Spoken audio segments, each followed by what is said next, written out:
So I've been helping a lot of people install smart locks in their homes for some reason, and we keep running the same issue where the lock doesn't quite fit, right? With a traditional lock, not a smart lock, you can push the door in sometimes and get it to work, but if you're using a smart lock and you want it to lock by itself, if you try that,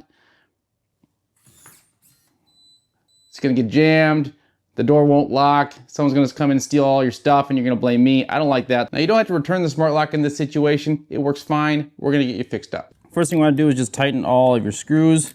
Make sure those are tight. These are pretty good. I don't think this is the problem, but sometimes, despite someone putting this one in backwards weird, it seems to be okay.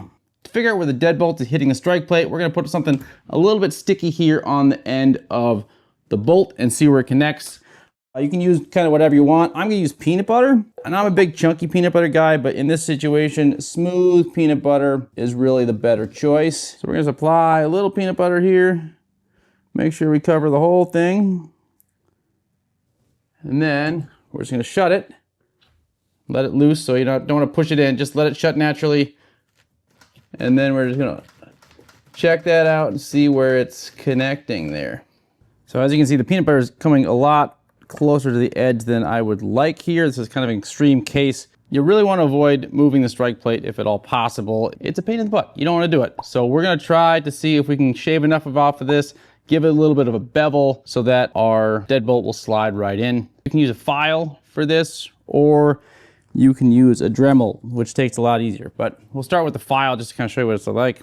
So you just kind of remember where that peanut butter is, and you take your file, and working in one direction, just shave it down.